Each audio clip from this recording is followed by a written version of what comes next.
ನಮಸ್ಕಾರ ಸ್ನೇಹಿತರೆ, ನಂದನ ಕಲರವ ಚಾನಲ್ಗೆ ಸ್ವಾಗತ ಸುಸ್ವಾಗತ. ಭಾರತಾಂಬೆಯ ಮಡಿಲಲ್ಲಿ ಅದೆಷ್ಟೋ ವೀರರು, ಧೀರರು, ಸಂತರು ಉದಯಿಸಿ ಅಮರರಾಗಿದ್ದಾರೆ.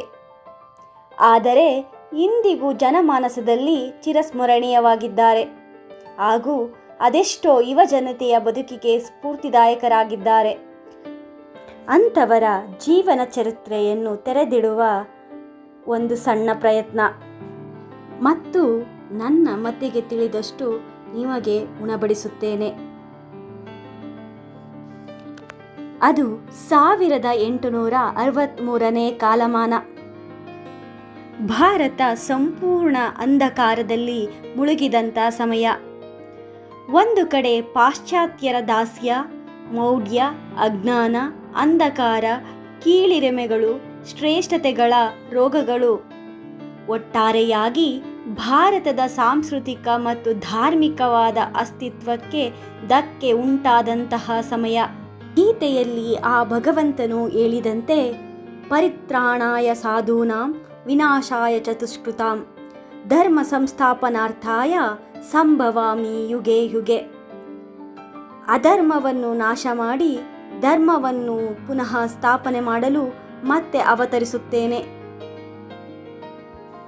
ಅಂದು ಸೋಮವಾರ, ಜನವರಿ 12, 1863. ಸೂರ್ಯ ತಾನು ಕತ್ತಲನ್ನು ಸೀಳಿ ಹೊರಬರುವ ಸಮಯ.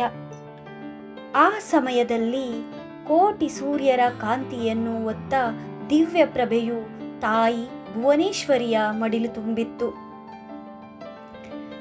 ತಾಯಿ ಭುವನೇಶ್ವರಿ ರಾಜ ಕುಟುಂಬದ ಸುಸಂಸ್ಕೃತ ಹೆಣ್ಣಾಗಿದ್ದರು. ದೇವರಲ್ಲಿ ಅಪಾರ ಭಕ್ತಿ, ಶ್ರದ್ಧೆ ಹೊಂದಿದ್ದರು. ಈ ಮೊದಲು ಹೆಣ್ಣು ಮಕ್ಕಳಿದ್ದರೂ ಕಾಶಿ ವಿಶ್ವೇಶ್ವರನಲ್ಲಿ ಹರಕೆ ಕಟ್ಟಿದ್ದರು. ಅವರ ಭಕ್ತಿ ನಿಷ್ಠೆಗೆ ಒಲಿದ ವಿಶ್ವನಾಥ ತಾನೇ ಮಗುವಾಗಿ ಆ ತಾಯಿಯ ಮಡಿಲು ತುಂಬಿದ್ದ.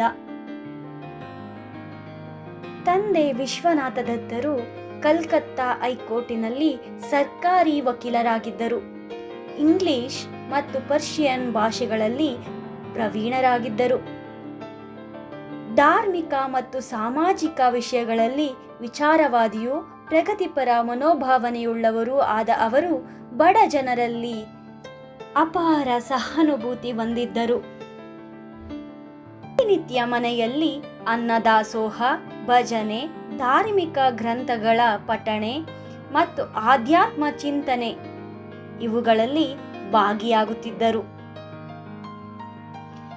ತಾತ ದುರ್ಗಾಚರಣ ದತ್ತರು ಪರ್ಷಿಯನ್, ಸಂಸ್ಕೃತ ಭಾಷೆಗಳಲ್ಲಿ ಹಾಗೂ ಕಾನೂನಿನಲ್ಲೂ ಪರಿಣಿತಿ ಹೊಂದಿದ್ದ ಅವರು ತಮ್ಮ ಮಗ ವಿಶ್ವನಾಥ ದತ್ತರು ಜನಿಸಿದ ನಂತರ ಲೌಕಿಕ ಜಗತ್ತನ್ನು ಪರಿತ್ಯಜಿಸಿ ಸನ್ಯಾಸಿಯಾಗಿದ್ದರು.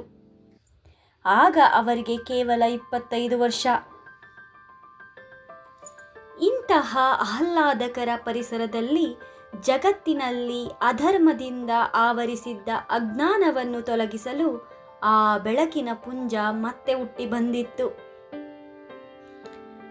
ಅವರು ಮತ್ತಿನ್ಯಾರೂ ಅಲ್ಲ, ವೀರ ಸನ್ಯಾಸಿ ಮಹಾಗುರು ಸ್ವಾಮಿ ವಿವೇಕಾನಂದರು. ಸನಾತನ ಧರ್ಮದ ಹಿರಿಮೆಯನ್ನು ವಿಶ್ವದಾದ್ಯಂತ ಸಾರಿದ ಮೇರು ಪರ್ವತ.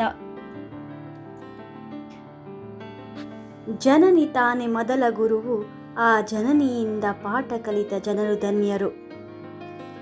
ಆತ್ಮೀಯ ಸ್ನೇಹಿತರೆ, ಯಾವಾಗಲೂ ನಾವು ಹೇಳಿದಂತೆ ನಮ್ಮ ಮಕ್ಕಳು ಮಾಡಬೇಕು ಅಂತ ಬಯಸ್ತೀವಿ. ಆದರೆ ನಮ್ಮ ಮಕ್ಕಳು ನಾವು ಮಾಡಿದಂತೆಯೇ ಮಾಡೋದು. ಇಂಗ್ಲಿಷಿನಲ್ಲಿ ಒಂದು ಮಾತಿದೆ ಸ್ನೇಹಿತರೆ, don't tell your son to go to moon, first you go and invite him. ನಮ್ಮ ಮಕ್ಕಳು ಏನು ಮಾಡಬೇಕು ಅಂತ ನಾವು ಬಯಸ್ತೀವೋ ಆ ಕೆಲಸನ ನಾವು ಮೊದಲು ಮಾಡಬೇಕು.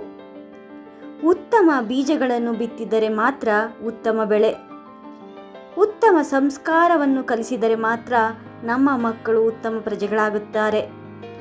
ಈಗೊಂದು ನನ್ನ ಕಳಕಳಿ.